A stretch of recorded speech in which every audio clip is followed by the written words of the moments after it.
നമ്മൾ എപ്പോഴും ശ്രദ്ധിക്കേണ്ട ഒരു സംഗതി എന്താണെന്ന് ചോദിച്ചാൽ, നമ്മൾ ഈ പരിപാടിയിൽ വരുന്ന ആളുകളൊക്കെ, അപ്പോൾ ചിലർക്ക് ചില ആളുകളോട് വ്യക്തിപരമായ വലിയ എതിർപ്പുണ്ടാവും. അപ്പോൾ അയാളെ ഇരിക്കാൻ സ്ഥലം കൊടുക്കാതിരിക്കുക, അങ്ങനത്തെ സംഗതി ഒന്നും ഉണ്ടാകാൻ പാടില്ല. അല്ല, അങ്ങനെ അതിനു വേണ്ടി ഉണ്ടാക്കുന്നതല്ല ഈ സമ്മേളനം എന്നുള്ളത്. മുമ്പ് ഒരു കഥ പറയാനുണ്ട്. ഒരു മുതലാളി മൗലൂദ് കഴിക്കലുണ്ടെന്ന് റമദാൻ എല്ലാ റബീഉൽ അവ്വലും. അപ്പോൾ മുസ്ലിയാരും കുട്ടികളൊക്കെ വരും, പൈസ കൊടുക്കൽ കാര്യസ്ഥൻ നിന്ന്. അപ്പോൾ മുതലാളി ഉറുപ്പ്യ കൊടുക്കാൻ പറഞ്ഞാൽ അയാൾ 25 പൈസയെ കൊടുക്കുള്ളൂ. അപ്പോൾ ഈ കാര്യസ്ഥൻ അവിടുന്ന് ഒഴിവാക്കണം എന്നുള്ള ഒരു മനസ്ഥിതി ഉസ്താദിനും കുട്ടികൾക്കൊക്കെ ഉണ്ടായപ്പോൾ പിന്നെ ഈ കാര്യസ്ഥൻ ഒരവസരത്തിൽ മുസ്ലിയാരോട് ചോദിച്ചു, എന്താ മുസ്ലിയാർ ഇന്നും ഈ കൊല്ലം മൗലൂദൊന്നുമില്ലേ, എന്നോട് മുതലാളി ഒന്നും പറഞ്ഞിട്ടില്ലല്ലോ എന്ന്. അപ്പം മുസ്ലിയാർ പറഞ്ഞു, മൗലൂദുണ്ട്, ഞങ്ങളോട് പറഞ്ഞിരിക്കണം. ഞങ്ങളോട് അത് ഈ പറഞ്ഞത് എന്താണെന്ന് ചോദിച്ചാൽ, കാര്യസ്ഥനൊന്ന് കളിയാക്കി വിടണം, ആ മൗലൂദ് ഓതിയാൽ മതി എന്നാണെന്ന്. അങ്ങനെ മൗലൂദിന് വന്നു നിന്നപ്പോൾ ഈ കാര്യസ്ഥനൊരു കൂനുള്ള ആളായിരുന്നു. അപ്പം ഇങ്ങനെ കുഞ്ഞിരിക്കണം. അപ്പം മൂല്യരും കുട്ടികളും മൗലൂദ് ഖാലി കൂനാന്ന് പറയുമ്പോൾ കൂനാന്ന് പറഞ്ഞ് ഇയാളങ്ങ് ഒത്തു പോകും. പിന്നെയും റാസി കൂനാന്ന് പിന്നെയും പറയും. അങ്ങനെ ഈ ഖാലിക്കൂനിയും റാസിക്കൂനി ഇങ്ങനെ പറഞ്ഞു കണ്ട് ഇയാൾക്ക് തോന്നി ഇവിടെ ഇരുന്നിട്ട് ചുക കിട്ടില്ല, ഈ മൂല്യർ പറഞ്ഞത് ശരി തന്നെയാണ്, മുതലാളി നമ്മളെ കളിയാക്കാൻ ഉണ്ടാക്കിയ മൗലൂദാണെന്ന്. അങ്ങനെ അയാൾ എണീച്ചു പോയി എന്ന് പറഞ്ഞു.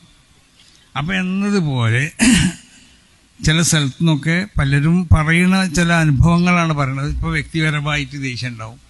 അപ്പോൾ അവൻ വരുമ്പോൾ അവൻ എന്താക്കുക, ഇരിക്കാൻ സ്ഥലം കൊടുക്കാതിരിക്കുക, അങ്ങനെയല്ല. നമ്മൾ ദേഷ്യം ഉണ്ടാവില്ല. ഇവിടെ സമസ്ത കേരള ജമിയത്തുൽ ഉലമയുടെ സമ്മേളനം അതിന് നിങ്ങൾ ഉപയോഗപ്പെടുത്തരുത്. നിങ്ങൾ വ്യക്തിപരമായ ദേഷ്യമോ മറ്റു ദേഷ്യമൊക്കെ ഉണ്ടെങ്കിൽ അത് വീട്ടിൽ നിന്നോ മറ്റോ അത് ഉപയോഗപ്പെടുത്തുന്നതല്ലാതെ ഇതതിനുള്ളതല്ല. ഇത് വരുന്ന എല്ലാവരും നമ്മൾ സ്വീകരിക്കണം. അത് ചിലപ്പോൾ നമുക്ക് ദേഷ്യമുള്ളവരായിരിക്കും, അല്ലെങ്കിൽ ഇല്ലാത്തവരായിരിക്കും, എന്തായാലും വേണ്ടില്ല, എല്ലാവരും സ്വീകരിക്കുക. എല്ലാവരോടും ഒരേ സ്വരത്തിൽ നമ്മളെന്താകുക, അവരോട് സംസാരിക്കുക, ഒരേ രീതിയിൽ അവരോട് പെരുമാറുക. ഒരാളെ നിന്ദിച്ചു എന്നുള്ളത് നമ്മുടെ സാഹസം ഉണ്ടാവാൻ പാടില്ല. ഇവിടുന്ന് നല്ല സംഘടന മറ്റു എവിടുന്നുണ്ടാവും, ക്യാമ്പിൽ നിന്നൊന്നും ഉണ്ടാവും. ക്യാമ്പിൽ പലരും രജിസ്റ്റർ ചെയ്തിട്ടുണ്ടാവും. ചിലപ്പോൾ ചിലർക്ക് ഇഷ്ടമുള്ളവരും ഇഷ്ടമില്ലാത്തവരൊക്കെ അവിടെ രജിസ്റ്റർ ചെയ്തിട്ടുണ്ട്. എന്നാൽ ഇഷ്ടമില്ലാത്തവൻ വന്നിട്ടാണെങ്കിൽ അവിടെ അവൻ സൗകര്യം ചെയ്ത് കൊടുക്കാതിരിക്കുക, അതുണ്ടാവണം. ഇഷ്ടമില്ലാത്തവൻ വന്നാലാണ് ഏറ്റവും അധികം സൗകര്യം ചെയ്ത് കൊടുക്കേണ്ടത്. അപ്പോൾ അതുകൊണ്ട് അങ്ങനത്തെ കാര്യങ്ങളൊക്കെ ശ്രദ്ധിച്ച്, ഇത് സമസ്ത കേരള ജമിയത്തുൽ ഉലമയുടെ സമ്മേളനമാണെന്ന് മനസ്സിലാക്കി. ഇതൊരു വലിയൊരു മതസംഘടനയുടെ സമ്മേളനമാണ്. അപ്പോൾ മതം ശാസിക്കണ നിലക്കുള്ള ഉന്നത സ്വഭാവങ്ങളൊക്കെ നമ്മളിലുണ്ടാവണം.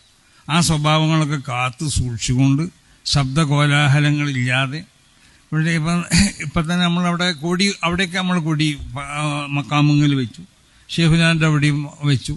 അപ്പോൾ അവിടെ വെച്ചതിൻ്റെ ശേഷമാണ് രണ്ടാമത് ഷെയ്ഖുനാൻ്റെ അവിടെ കൊണ്ടുവന്നത്. കാരണം ഷെയ്ഖുന അതായിരിക്കും ഇഷ്ടപ്പെട്ടത്. മഹാന്മാരാവുന്ന സാദാത്തുക്കളെ അവരൊക്കെ ബഹുമാനിച്ച് അവിടെ വെച്ചതിൻ്റെ ശേഷമാണ് ഇവിടെ കൊണ്ടുവന്നത്. അപ്പോൾ അതിലൊക്കെ നമ്മൾ വളരെയധികം ശ്രദ്ധിച്ചുകൊണ്ടാണ് ഞങ്ങൾ ഈ കാര്യങ്ങളൊക്കെ നീക്കിക്കൊണ്ടിരിക്കുന്നത്.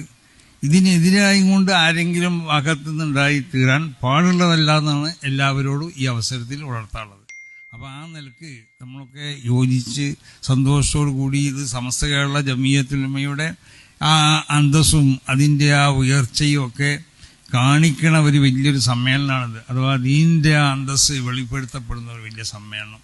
ഇത് വേറെ എന്തെങ്കിലും നമ്മൾക്ക് ആർക്കെങ്കിലും എന്തെങ്കിലും വലുതാവാൻ വേണ്ടിയോ അല്ലെങ്കിൽ ആർക്കെങ്കിലും എന്തെങ്കിലും നിലക്കുള്ള മറ്റ് കാര്യങ്ങൾക്ക് വേണ്ടിയൊന്നും ഉണ്ടാക്കിയതായ ഒരു സമ്മേളനമല്ല.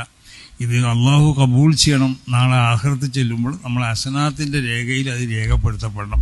അതിനനുസരിച്ചുള്ള നിയ്യത്തും സഹകരണവും നല്ല സ്വഭാവങ്ങളൊക്കെ എല്ലാവരിൽ നിന്നും ഉണ്ടാവണമെന്ന് ഇവിടെ കൂടിയവരോടും കൂടാത്തവരോടൊക്കെ ഉണർത്തിക്കൊണ്ടിട്ട് അള്ളാഹു സുബ്ഹാനഹു വ തആല ഈ സമ്മേളനത്തിന് അള്ളാഹു കബൂൾ ചെയ്യട്ടെ. ഈ സമ്മേളനത്തിന് നല്ല നിലക്ക് അതിനെ നടത്താനുള്ള തൗഫീഖ് അള്ളാഹു നമുക്കൊക്കെ നൽകട്ടെ. എല്ലാ ഷറുകളിൽ നിന്നും എല്ലാ ആഫാത്ത് മുസീബത്തുകളിൽ നിന്നും അപകടങ്ങളിൽ നിന്നൊക്കെ സമ്മേളനത്തിനെയും സമ്മേളനത്തിൽ വരുന്നവരെയും അതുമായി സഹകരിക്കുന്ന എല്ലാവരെയും അള്ളാഹു കാത്തു രക്ഷിക്കട്ടെ.